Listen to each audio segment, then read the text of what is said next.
That has struck Wayanad in northern Kerala. Massive landslides have struck various hilly parts of an area called Mepadi in Wayanad district earlier this morning. There were at least 2 instances of these massive landslides. There was a cloudburst that then led to a landslide. Over 100 people have been killed as rescue and recovery operations are underway in the wake of this national disaster. Over 150 people have been rescued so far. They've been evacuated to safer areas. Teams of the Kerala State Disaster Management Authority, the fire services, the National Disaster Response Force have all been deployed at the scene of the action. The Indian Army teams have also been deployed to try and aid the disaster response effort. 4 Army columns are engaged in the rescue and recovery operations, while 2 other columns are on standby in Thiruvananthapuram. They are ready to be airlifted at short notice. The Army has also set up a command and control centre in Kozhikode, which is the nearest big city. Helicopter reconnaissance of the affected areas is being conducted to review the damage, while bridging gear and search and rescue dog teams are also at the site. 5 Kerala ministers have also been deployed to oversee the operations.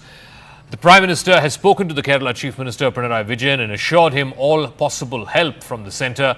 The Prime Minister has also announced a compensation of 2 lakh rupees from the Prime Minister's National Relief Fund for the families of the deceased. The injured will be given compensation of 50,000 rupees.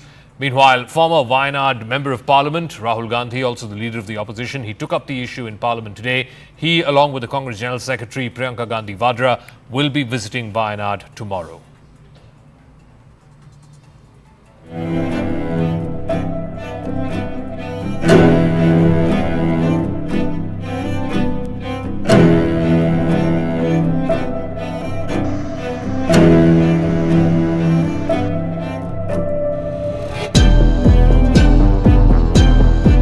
Honorable Chief Minister has given instructions and he is overseeing the situation, and state control room is opened. In the police headquarters it's opened. NDRF was pre-positioned. We anticipated issues in Wayanad, so we had a pre-positioned team of NDRF. They moved in. Fire and rescue had about 10 teams available there. They have also moved in. 3 teams of NDRF are there already in Wayanad. Some are in the moving stage and they are in transit right now. So we are working hard.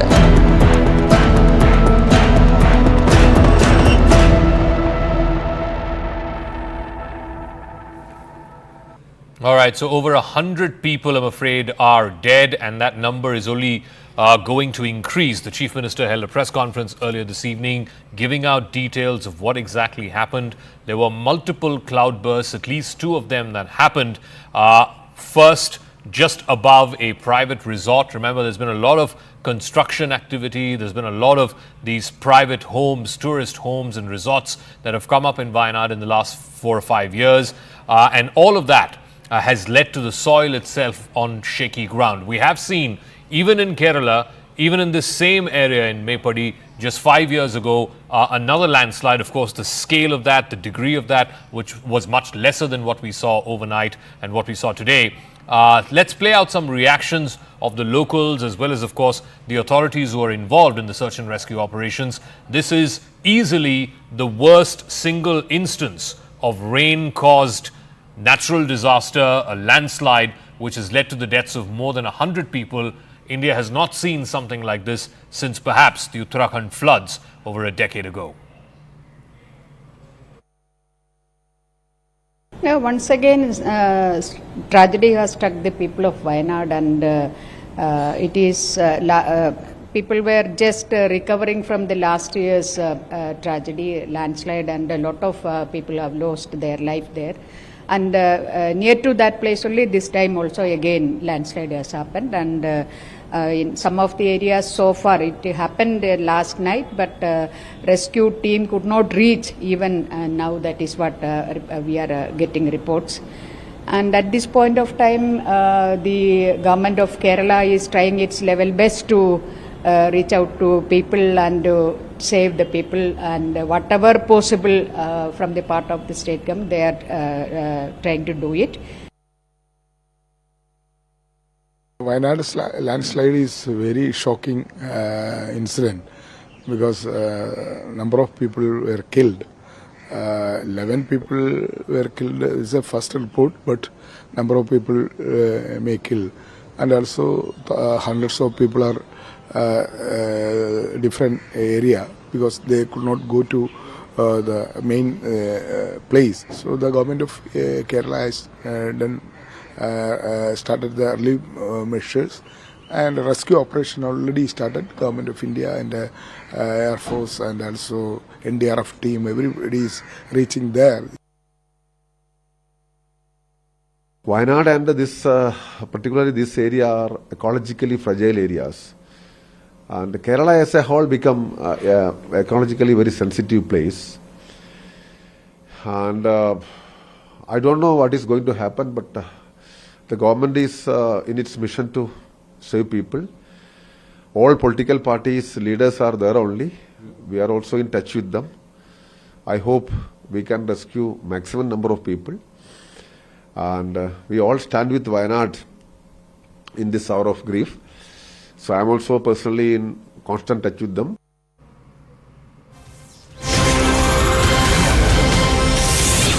All right, and I'm afraid the news is only getting more grim. The death toll has now gone up to 106. So it has officially crossed 100. Earlier this evening, the Chief Minister held a press conference where he gave out the details of the number of dead, the number of bodies that have been identified, and also the number of people who are still, I'm afraid, trapped under the debris and who need to be rescued. Neetu Raghukumar is now joining us with more details on this. This has to be easily one of the largest tragedies that we've seen in Kerala in the recent past. But in this particular area itself, in Mepadi, in this area of Wayanad, we have seen a similar landslide some years ago. What has led to this? Of course, nature was one part of it. The cloudburst, intense amount of rain falling with a short span of time. But that was also, in effect, contributed to by the weakening of the soil, the rampant construction activity, the burgeoning of private tourist homes, etc. Walk us through what is the latest there. Well, the death tolls, Zaka, right from early morning when we started reporting this, it stood at 5, and we have been constantly saying that in all possibilities the numbers will go high. And even at this time when we are speaking, there are another 98 people who are still missing. So the chances of the death toll still going up are high. Till evening, they were not able to reach the first area where the landslide has happened. Only by evening, the rescue workers reached that area, and they have started rescuing people from that area. So many hundreds are still feared to be missing, and many are still there under the debris, is what we are understanding from what the government and the locals are saying there. So this is one of the largest landslides that the state has witnessed, one of the worst that the state has witnessed, where so many people have lost their lives in one area. Even in the 2018 floods, when almost 400 people lost their lives, it was across the state of Kerala, but this is from just one region alone. There are many reasons for this. The epicenter was not of this landslide was not a human inhabited area. It was inside the forest area, but still it came up to the Chural Mala, which is actually an area which is not even in the vulnerable areas, in the vulnerable list from this district. People have been living in that area for ages. That's what the Chief Minister has also said. Where these people were living, it was not in the vulnerable areas. And also, from the vulnerable areas, yesterday, due to the heavy rains, many people were shifted out of their homes. These numbers would have gone further up if that had not happened, is what we are understanding. Several reasons, including heavy rains within a short span of time. So that is something which we are witnessing across the state of Kerala now. From 2018, every year we are witnessing issues, but this is something which the state is having a huge issue right now. In a short period of time, heavy rains are receiving, and that is leading to this. Yes, the rampant construction in the Western Ghats area is also one of the reasons that is being said. We know that Kerala is ecologically sensitive, one whole line of coastline, the Ghats and the wetlands. So all these are also factors that need to be considered.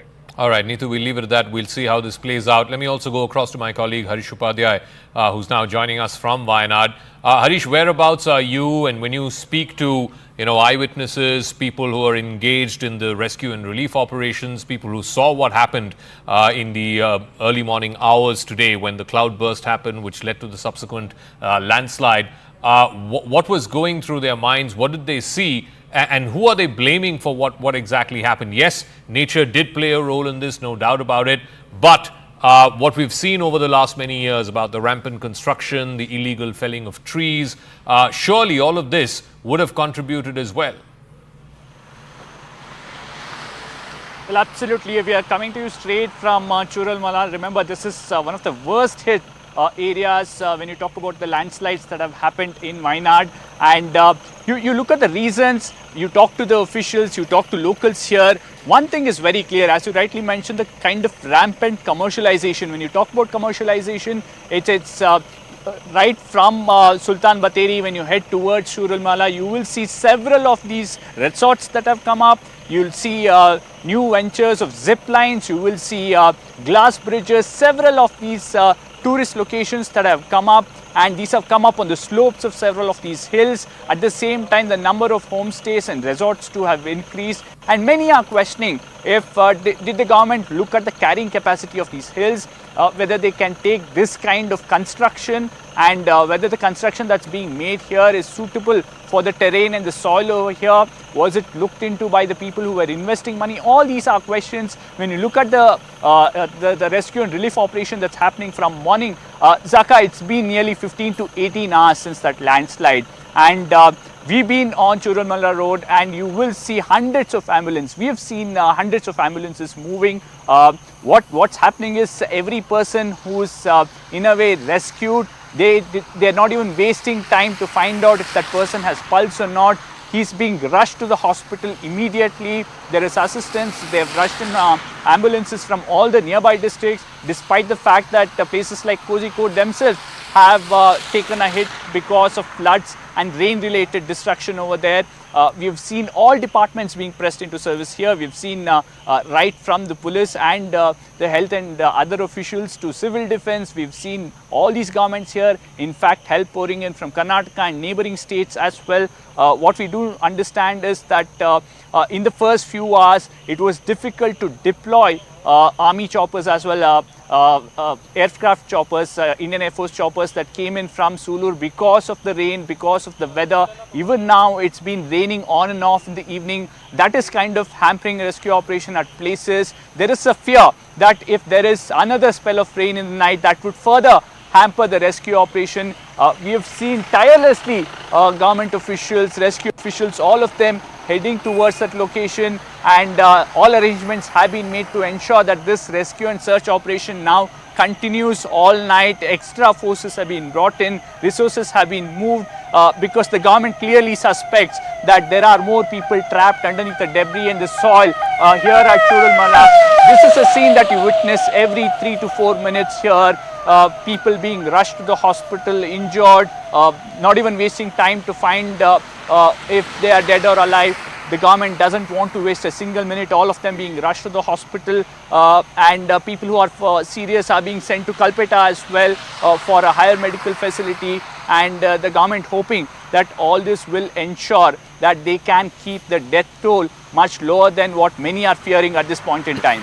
I just want to walk our viewers also through this. The same place, Melpadi, has seen a landslide just a few years ago. Of course, the scale, the degree, the gravity of it was much lesser than what we are seeing now.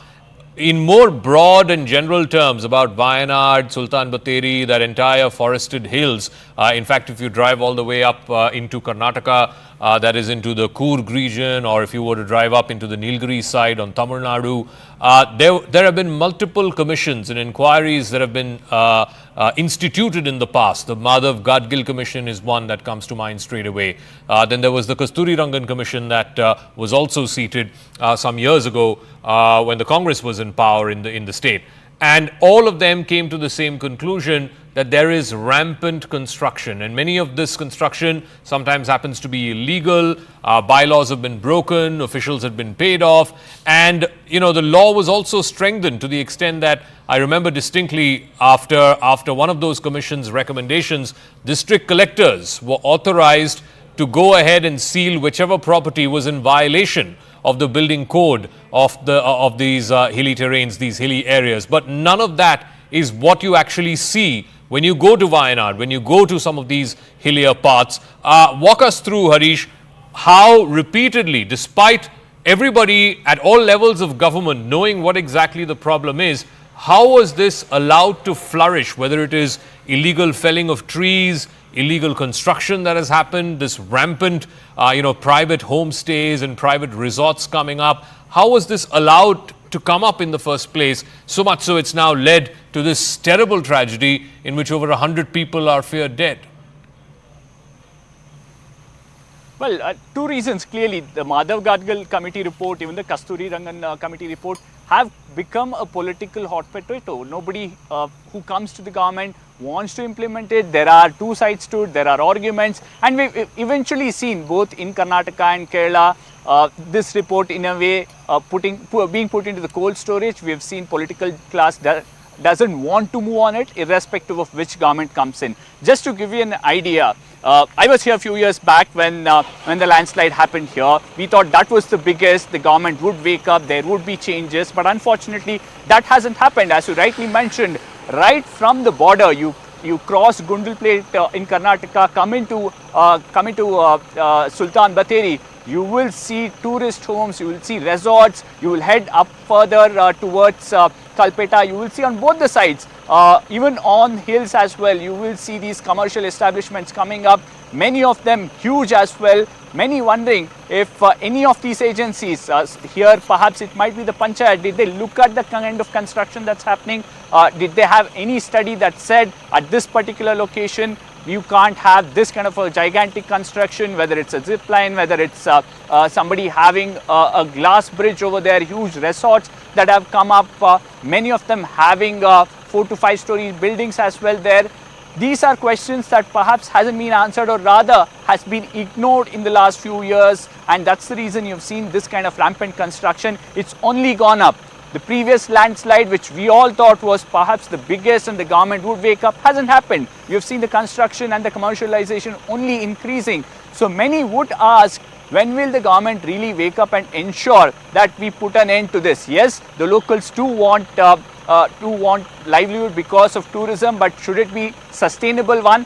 This is a question that both Karnataka, Kerala and even Tamil Nadu will have to answer, because it's the same fate that places in Coorg in Karnataka, Wayanad in Kerala or in Nilgiris in Tamil Nadu are facing over the last few years, and the scene repeats every monsoon. Perhaps it's worse this year. It was not so bad last year. It was also worse a few years back. So will we all forget this once again? Few days later is the question, even as you have the government now moving everything at its disposal to ensure that they can deal with this tragedy.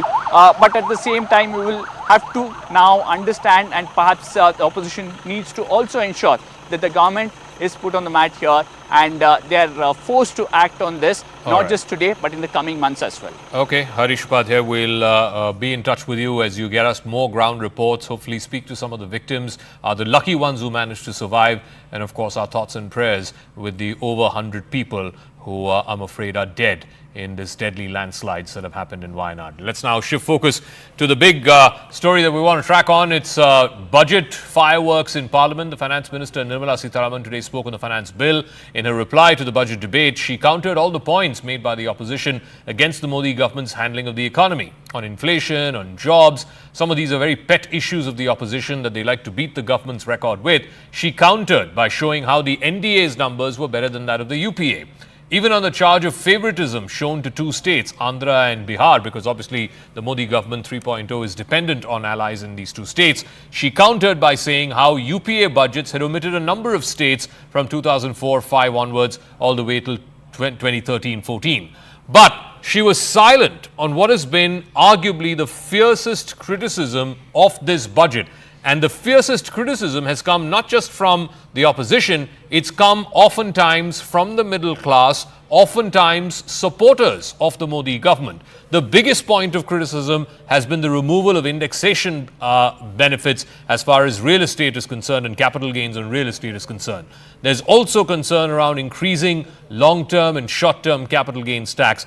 The finance minister did not make any direct reference to these pressing issues, but in what was seen more as a quasi-political speech, has she managed to rebut the opposition's charges against this first budget of the Modi 3.0 term. Speaker sir, देखिए, जितना मेरा आप लोग insult करना चाहते हैं आप खुशी से करिए, आप रोज करिए, मगर एक बात मत भूलिए, जाति जनगणना को हम यहां पास करके दिखाएंगे। कर्नाटका की कांग्रेस गवर्नमेंट ने SC, SC, ST फंड से बजट में 9,980 दिए हुए बजट से 4,301 करोड़ ट्राइबल सब प्लान से निकाला गया, उसका पता नहीं चल रहा कहां गए। जमीन अधिग्रहण बिल को आपने कमजोर किया, उनको आप सही दाम नहीं देते हो। इस चक्रव्यूह से निकलने के लिए उन्होंने आपसे सिर्फ एक चीज मांगी है, दो चीजें नहीं मांगी है, सिर्फ एक चीज मांगी है। उन्होंने कहा है कि हमें लीगल गारंटीड MSP देगा। आपने उनको बॉर्डर पे बंद कर दिया, रोक दिया, आज तक रोड बंद है। आप उनसे बात करने को तैयार नहीं है। वो यहां आए, मुझसे मिलने आए, आप उनको अंदर नहीं आने दे रहे थे। National Commission on Farmers, MS Swaminathan, had recommended in 2006 minimum support price should be at 50% more than the weighted average cost of production. This was not accepted by the UPA government. पहला काम इस चक्रव्यूह ने क्या किया? जो हिंदुस्तान को रोजगार देते हैं, स्मॉल एंड मीडियम बिजनेसेस हैं, जो करोड़ों युवाओं को रोजगार देते थे, उन पर इस चक्रव्यूह ने आक्रमण किया। कैसे किया? नोटबंदी, GST और tax terrorism. Total persons engaged during the UPA time, annual survey of industries कहता है कि कोविड पैंडेमिक के टाइम, हमारी सरकार के टाइम से ज्यादा डिक्लाइन उस समय हुआ टोटल पर्सन्स का एंगेजमेंट में। This is a data about 2012-13 employment total persons engage decline हुआ उस समय। मैं ये फोटो समझाना चाह रहा हूं सर, इसमें ये जो बजट का जो हलवा है सर, ये बट रहा है। और इस फोटो में सर मुझे एक OBC अफसर नहीं दिख रहा, एक आदिवासी अफसर नहीं दिख रहा, एक दलित अफसर नहीं दिख रहा है मुझे। ये हो क्या रहा है सर? सर देश का हलवा बट रहा है सर, और इसमें 73% का एक है ही नहीं। 20 अफसरों ने हिंदुस्तान का बजट तैयार किया है, 90% लोगों में से सिर्फ 2 हैं, एक माइनॉरिटी और एक OBC, और इस फोटो में एक भी नहीं है। मैं पूछ रही हूं तब बाय दैट टाइम, क्योंकि our leader of the opposition by that time was a full active leader, उससे पहले ऑर्डिनेंस फटा भी गया, वो इंडिपेंडेंस दिखाया विपक्ष के नेता। क्यों उस समय फाइनेंस मिनिस्टर तब की, उनसे ये पूछा नहीं गया कि कितना SC है भाई, आप नीचे जा रहे हो फोटो के लिए, बोलो, नहीं तो वो हलवा में कैंसिल करूंगा, क्योंकि उस समय वो पावरफुल थे ना, रिमोट कंट्रोल था ना। All right, let's open this up. Guru Prakash Paswan, national spokesperson of the BJP, is joining us. Mohan Kumar Mangalam, spokesperson of the Congress Party. Mohandas Spies, chairman of Aaron Capital. Rajat Sethi, political analyst, also joining us.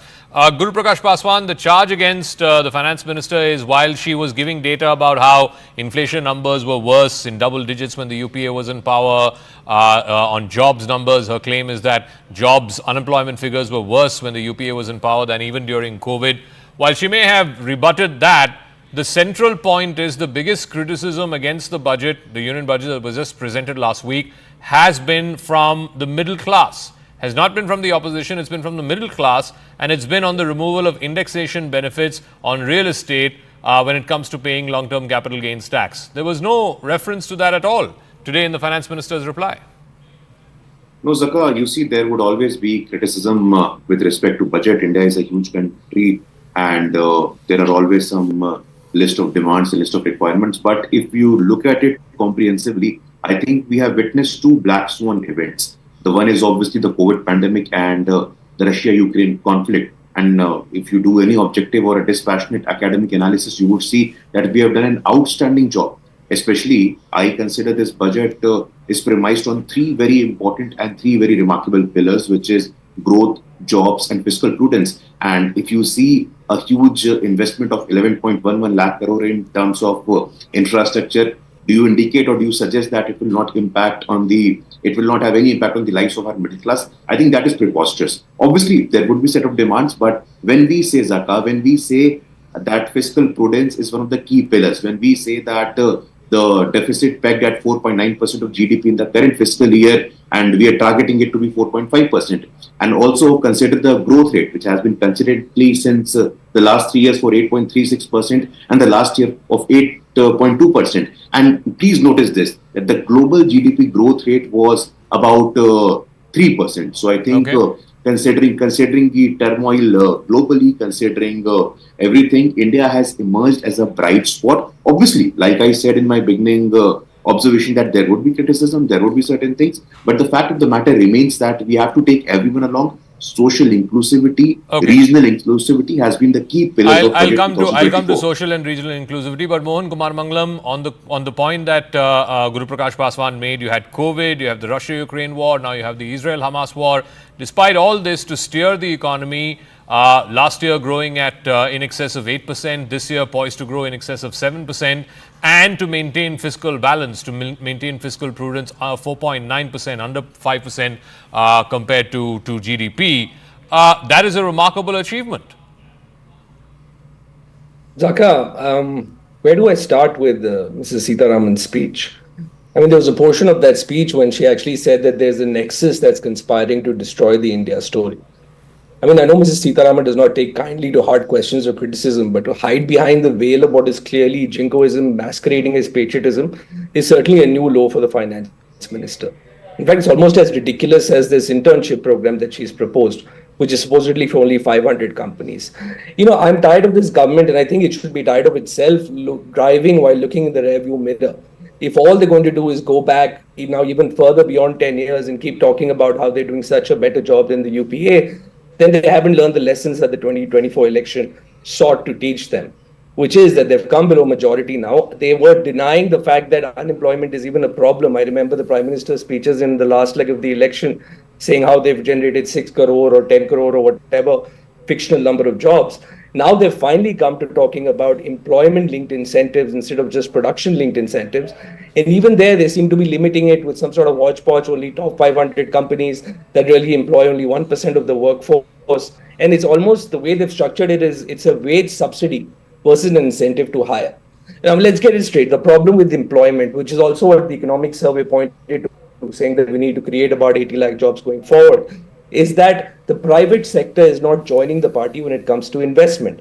They haven't been able to do anything to excite the private sector to increase investment, and that's represented in the gross formation fix, the GFCF, as a percentage of GDP, which is basically the same as it was 10 years ago. There's been barely any improvement in that statistic.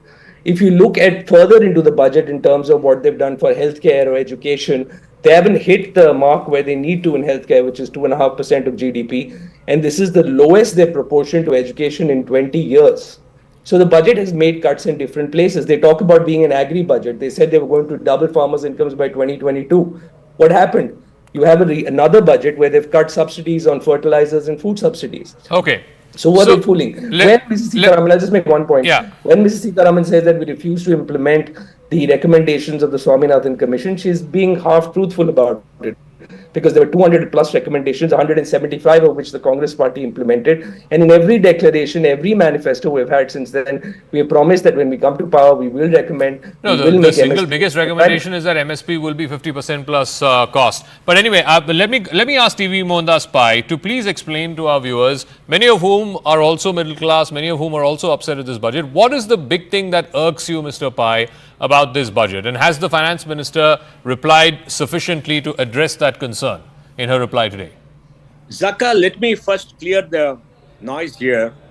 The economy has done very well since 2014 till now, going up from 113 lakh GDP to about 296 lakh crores. 113 lakh crores. From 2 trillion to 3.6 trillion, which is a remarkable achievement, despite COVID having a negative year of growth. Every year, If you look at the EPFO, formal jobs, new people in the formal economy is 1.6 crores, out of which about 52-53% is people in the age group 18 to 28. Jobs are being created in this country, but they're not well paying. 80% of jobs pay less than 20,000 rupees. So it's a challenge. We need better paying jobs. And that will only require more economic growth. As for investment, we are investing 31% of GDP, more than $1 trillion a year, with 36 lakh crores coming from the private sector. I don't know where these people get all this data. You look at the national income statistics, 29% of GDP is savings, 31% is investment, and that is $1 trillion. There are only 3 countries which spend more than $1 trillion in investment, out of which about $250 billion is coming from the government, center, and state. So there's a huge investment happening. They look at the silly CMI data, which is based upon intent, not the investment from the balance sheets of all those companies, because much of them is maintenance and expansion. Industry will invest when they want to build further capacity, and all industries across the board, cement, steel, power, roads, they're all building up huge capacities. So I don't know where this gentleman get the figures from, and I think investment is coming. Now, why is the middle class angry? The middle class is angry because in the last 10 years, the middle class has borne the brunt of all the tax collections that have gone up. The government spending, I think, has gone up from 16 lakh crores in 2014 to 48 lakh crores. Much of it has come from income taxes, it's come from GST, where the bulk of the consumption is the 40 crore people who are among the middle class. 40 crore people, all right? And these people are paying to the nose. Now, for income tax, it was 2.50 lakh as the exemption limit in 2014. If you use index inflation, it should be 3.68, 3.7 lakh, 7 lakhs per person. It has not gone up in tune with inflation. And when you look at inflation, it is not that CPI inflation that people are bothered about. It's the school fees, college fees, EMI going up, and house rents going up, which are not captured because the data is based upon 2011-12 weights, and the middle class is paying for it. Today, 8 lakh crores of subsidies, 4 lakh crores by the center, 4 lakh crore by the state or more is going to people below the poverty line, which is a very huge subsidy for any country of our size. And that is very, very huge. And the middle class is paying for it. Our quality of life has not improved. So why are they angry? They're angry because they took away the indexation benefit. The indexation of the benefit against inflation. Today I heard the finance secretary or the revenue secretary saying effective tax rate for 10 lakh returns on capital gains on land and building is 11.54%. But that is after indexation. Now they removed indexation, increased the tax to 12.5, and he is saying it's a marginal increase. But he forgets it's after indexation. So people are angry. Give us indexation till 31st of March 2024, then reduce the rate and unify it is perfectly fine. That's all right. Then they say that, up to 7.75 lakhs because of the 25,000 rupees tax rebate, you don't have to pay tax. That's true under the new one. But the fact remains, if you get 8 lakhs and 9 lakhs, the rebate goes away. It's only for people below that limit. Why don't you simplify it and tell people we'll raise the exemption to 5 lakhs and don't file returns. Today you have to file returns about 3 lakhs. And that is another mess. Then capital gains went up. And then when the the finance secretary said, yes, capital gains, let me finish this, Dhaka, is important. Capital gains, has gone up. It's very low for this country. He said 88% of people who pay capital, who have capital gains are above 50 lakhs and about 66% above 1 crore. But he forgets that income includes capital gains. Capital gains is a one-time income. It does not come every year. Every year it does not come. You sell a property, you get capital gains. You sell some shares, you get capital gains. Yes, some people who have got more assets having more capital gain. If that is so, you make it 12.5% above a particular slab.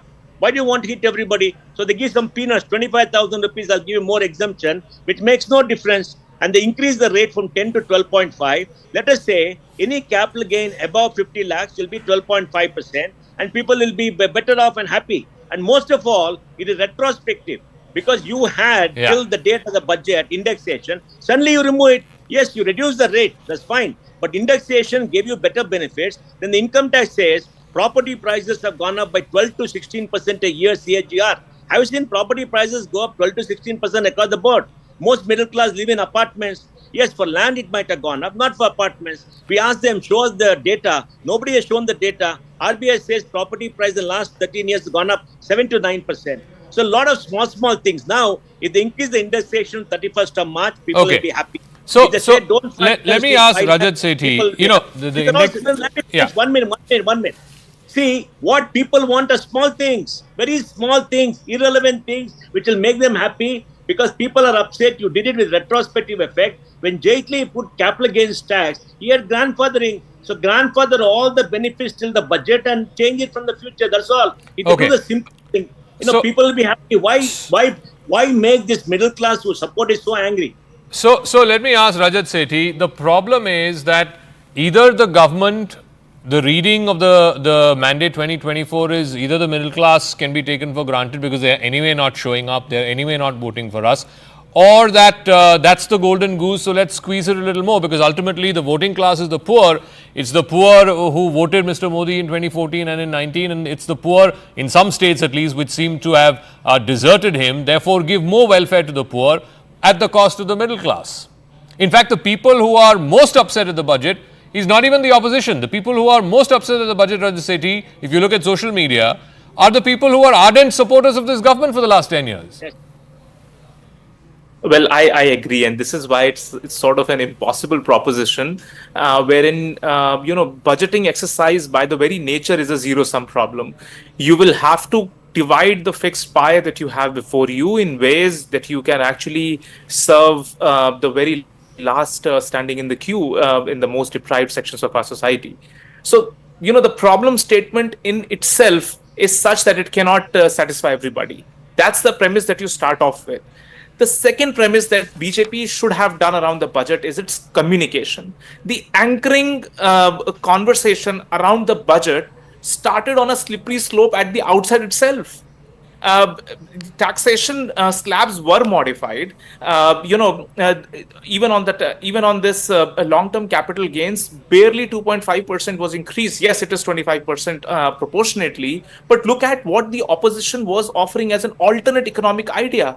They were promising inheritance tax. What exactly is inheritance tax? Every single capital goods that you have would be taxed at, I don't know what, XYZ percentage.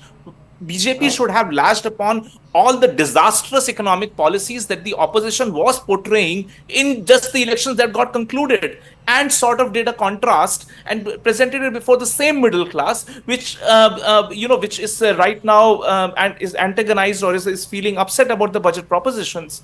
I believe this is where the BJP should have put in much more efforts. It's not like the Congress party has some kind of a magic wand. Look at all the states that they are currently ruling in. They are in terrible financial distress. You can ask Mohandas why the state of affairs in Karnataka is absolutely horrible.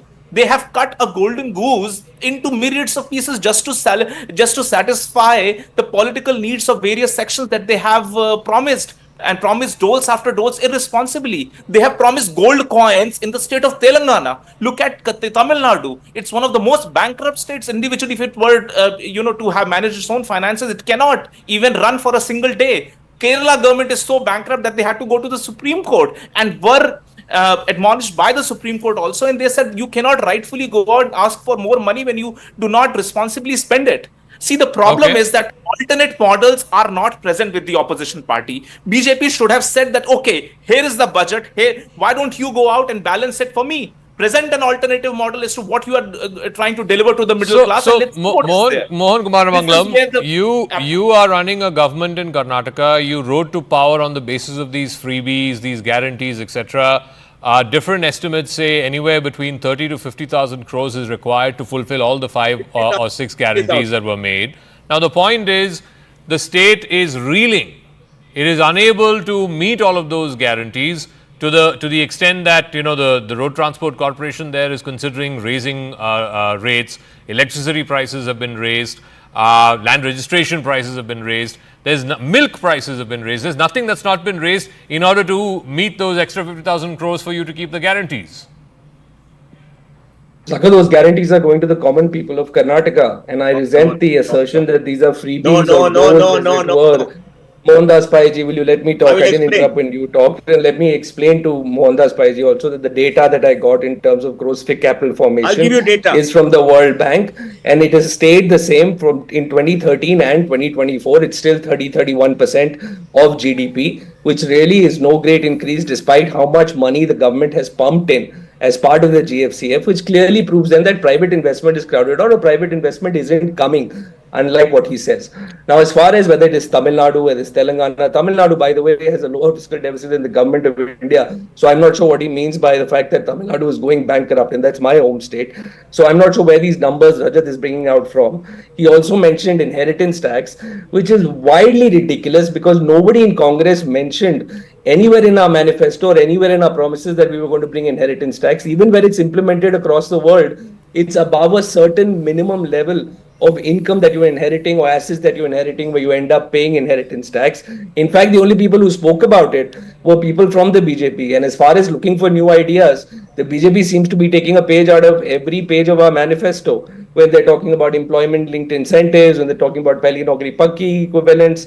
They seem to be the one who are bereft of ideas that they're having to look into our manifesto to implement them. Okay. Guru Prakash Paswan, whether it's the jobs thing, whether it is, giving 15,000 rupees in 3 tranches to people who are first-time employees, whether it is the internship scheme, the Congress's contention is, before the election, you were not even acknowledging that jobs is a problem. Now, you are copy-pasting their manifesto and saying that, look, we've addressed the jobs problem. This is the opposition's contention.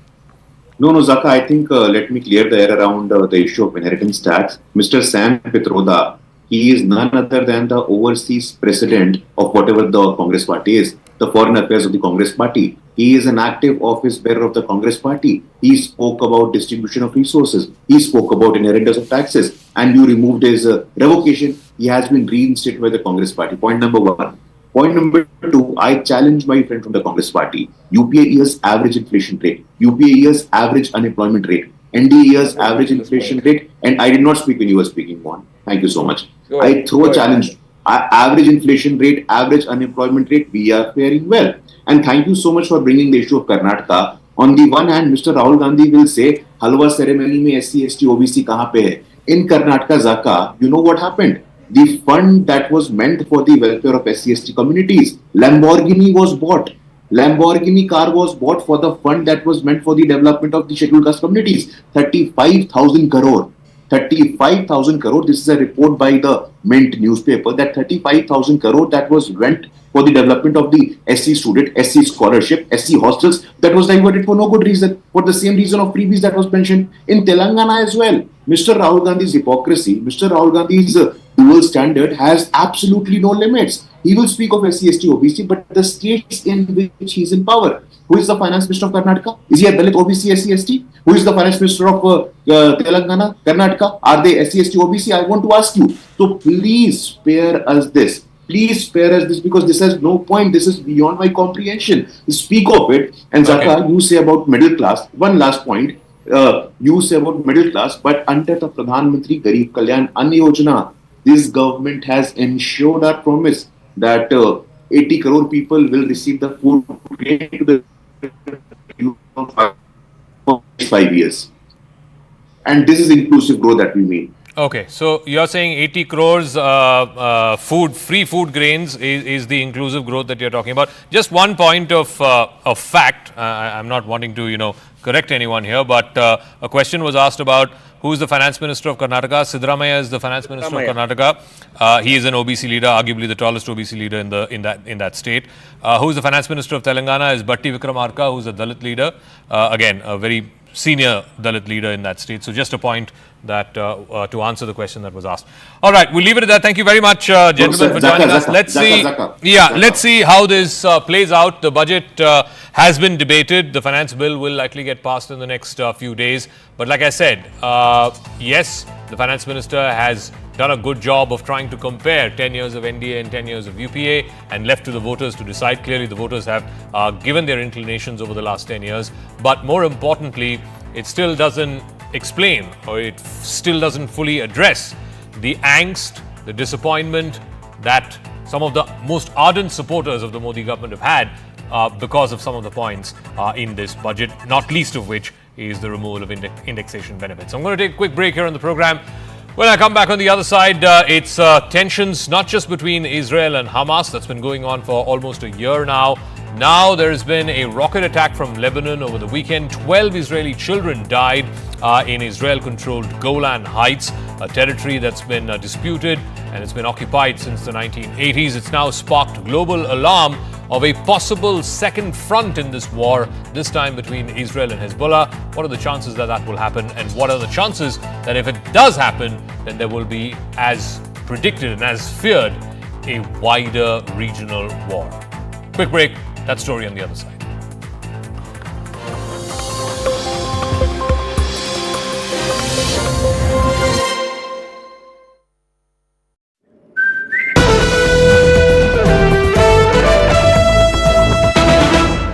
भाई मैंने भी इस बार SIP करके mutual fund में पैसे डाले तो मुझे ये जानना था कि KYC का चक्कर क्या है। म्यूचुअल फंड सही है .com या अपने म्यूचुअल फंड की वेबसाइट पे जाओ, पैन नंबर डालो और सिर्फ इतना देखो कि तुम्हारा KYC स्टेटस रजिस्टर्ड है या वैलिडेटेड। रजिस्टर्ड हो तो आधार और पैन कार्ड के साथ अपना KYC वैलिडेट करो, जरूरी है और ज्यादा वक्त भी नहीं लगता। और वैलिडेटेड हो तो सही है। सही है माई भाई, अब तक इन्वेस्ट किया ना हो तो KYC कर लो और मैदान में उतरो। सही है। म्यूचुअल फंड निवेश बाजार जोखिमों के अधीन है। योजना से जुड़े सभी दस्तावेजों को ध्यान से पढ़ें।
ഇതാണ് ഹൈസ്കൂൾ സ്കൂളുകളൊക്കെ മൊത്തം പോയിക്കണം. ഇതാണ് സ്കൂളൊക്കെ മൊത്തം പോയി, എല്ലാം പോയി, സ്കൂളൊക്കെ ഒലിച്ചു പോയി. ചൂരൽമല സ്കൂളാണ് ഈ കിടക്കുന്നത്. ഇത് മൊത്തം പോയിക്കണതാക്കണേ, ഇത് മൊത്തം എല്ലാം പോയി. ഇതാ സ്കൂളിൻ്റെ ഇതിൽ കൂടെയാണ് വെള്ളം വരുന്നത്.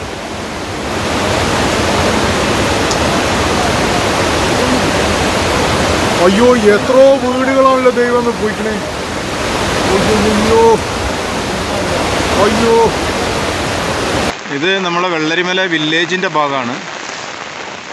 ഇവിടെ വെള്ളരിമല വില്ലേജ് ഭാഗത്ത് പിന്നെ എൻ്റെ തറവാടാണ് കംപ്ലീറ്റ് മൂടിക്കിടക്കുന്നത്. ഇതിലത്രയും വിറകും കാര്യങ്ങളും വന്ന് അടഞ്ഞു കിടക്കുകയാണ്. ഒന്നുമില്ല, പുഴയുടെ ഗതി മാറി ഒഴുകുകയാണ്. പല വീടുകളിലും നഷ്ടപ്പെട്ടിട്ടുണ്ട് ഈ പ്രദേശത്തിൽ. ഇതാണിപ്പോൾ ഫസ്റ്റ് നേരം. ഇതാണ് നമ്മളെ മുണ്ടക്കായ് ഇപ്പോൾ പൊട്ടിയിട്ടുള്ള അവസ്ഥ. ഇതാണ് ഇതാ അരിക്കാക്കൻ്റെ പെര ഇതൊക്കെ നിൽക്കുന്ന ഏരിയ ഇത്. പച്ചക്കാട് പോയ മരുന്നതാ. ചൂരുമല കാണണമൊക്കെ ഇവിടുന്ന്.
Western diplomats were scrambling over the weekend to prevent a surge of fighting along the Israel-Lebanon border. This after a rocket fire from Lebanon on Saturday killed at least 12 people in an Israeli-controlled town, most of them children.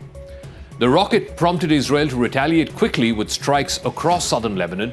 The initial Israeli response appeared to stop short of any kind of major escalation, but there were still fears that the fallout from the rocket attacks would lead to all-out war between Israel and Hezbollah. Israeli Prime Minister Benjamin Netanyahu is facing domestic pressure to mount a much more robust response. Netanyahu met with senior ministers and security officials to discuss further steps after he cut short a trip to the United States and flew back early.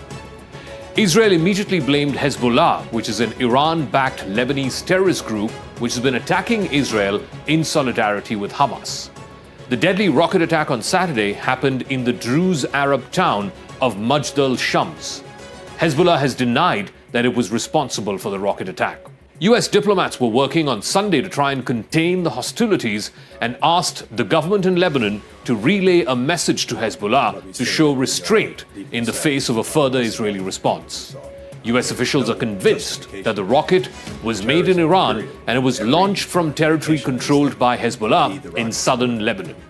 They say there is no way that Hezbollah can deny its role in this attack. French officials too have passed on messages back and forth between Israel and Hezbollah. France still has some degree of influence in Lebanon because of its former status as a French protectorate after World War I. The back-channel diplomacy came amid threats from both Israel and Iran. The Iranian Foreign Ministry warned Israel of unforeseen consequences if there were to be any major Israeli escalation. On the other side, in Israel, there is ramped up pressure on Netanyahu to strike more decisively. Israel's education minister, Yoav Kitch, called for a strong response, even if that means entering into an all-out war. The Israeli military said that the strikes had chiefly targeted places in Lebanon that it had often hit in the past, most of them very close to the border between Lebanon and Israel. There was also reportedly one strike in what is called the Bekaa Valley. That's about 60 miles north of the Israel-Lebanon border, where there have been frequent strikes over the last 8 or 9 months since this war began. Lebanon's state-run news agency reported extensive damage and some casualties resulting from the Israeli strikes. The strikes from Israel began shortly after midnight and lasted all the way until Monday dawn. It was not immediately clear if the casualties in Lebanon were all civilians or whether there were terrorists in there as well. The rocket strike launched from Hezbollah-controlled Lebanon on Saturday hit a children's football field. It was the deadliest assault on Israeli-controlled territory since Israel and Hezbollah began exchanging missile and rocket fire from October at the start of the Israel war on Hamas. Some Israelis want Netanyahu to authorize a full-scale ground invasion of southern Lebanon in order to deter any similar attacks in the future. But others fear that such a move would prompt a far more devastating response from Hezbollah. Hezbollah has an arsenal of weapons which is larger and more sophisticated than almost any other non-state actor in the region. Israeli commanders are also wary of opening up a second major war while the war in Gaza is still raging on. After 9 months of fighting with Hamas and Hezbollah, Israel's ammunition stockpiles have also dwindled, and that has raised questions about how intense a battle it could fight against Lebanon. The health ministry in Gaza, meanwhile, has said that more than 38,000 Palestinians have died, while the top leadership of Hamas still has managed to get away scot-free. For now, Israeli officials say that they're still open to a diplomatic resolution to the conflict with Hezbollah. Still, there were strong expectations that Israel might mount a much bigger response. That, analysts fear, could tip the low-level hostilities we've seen so far between Israel and Hezbollah militias into a much more intense conflict. And if that were to happen, that would straight away put pressure on the new Iranian regime under a reformist president, Pezeshkian. Roughly 100,000 people in Lebanon and 60,000 in Israel have been displaced. Scores of schools and health centers have been shut in both countries. More than 450 people in Lebanon have been killed. Many of them happen to be militias associated with Hezbollah. More than 100 were also civilians, including 12 children and 20 health workers, according to the United Nations and Lebanon's health ministry. The fighting has killed 24 Israeli soldiers and a similar number of civilians, according to figures made available by the Israeli government. The attack on Saturday set off widespread grief and anguish in the Golan Heights, where thousands of Druze Arabs observed a day of mourning on Sunday. They shut their shops and other workplaces. Schools were shut as well. Thousands went by bus to Majdal Shams, which is the small town where the attack happened over the weekend. They attended the funerals of those children who were killed. The Golan Heights is territory that was once held by Syria but was captured by Israel during the Arab-Israeli. I have read 10 speeches of the UPA government.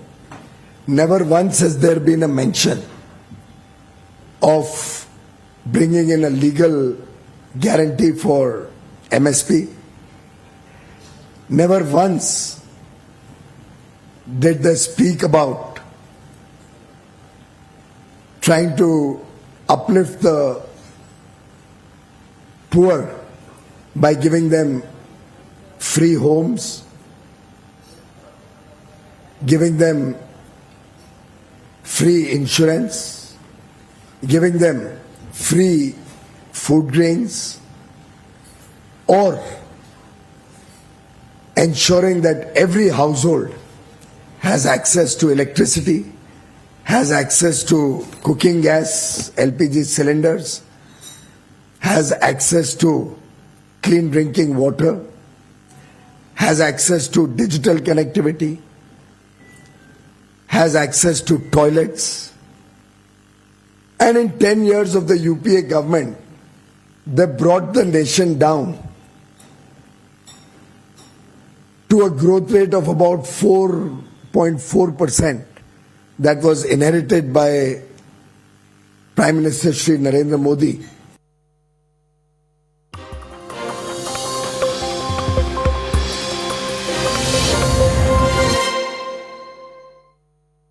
Presented by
ഇതാണ് high school. സ്കൂളുകളൊക്കെ മൊത്തം പോയിക്കണം. ഇതാണ് സ്കൂളൊക്കെ മൊത്തം പോയി, എല്ലാം പോയി. സ്കൂളൊക്കെ ഒലിച്ചു പോയി. ചൂരൽമല സ്കൂളാണ് ഈ കിടക്കുന്നത്. ഇത് മൊത്തം പോയിക്കണതാക്കണേ. ഇത് മൊത്തം എല്ലാം പോയി. ഇതാ സ്കൂളിൻ്റെ ഇതിൽ കൂടെയൊക്കെയാണ് വെള്ളം വരുന്നത്.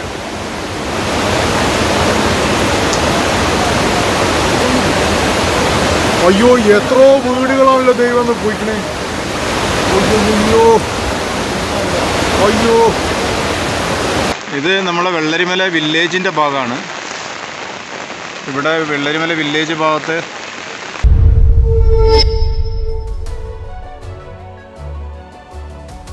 Hello, Namaskar. This is First Post and you're watching Vantage with me, Palki Sharma.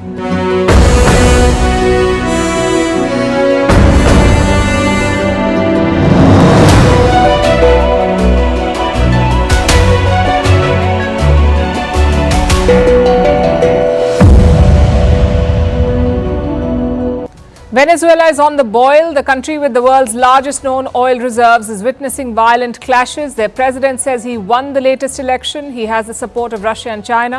The opposition says he did not win. They have the support of Western powers and some South American neighbors.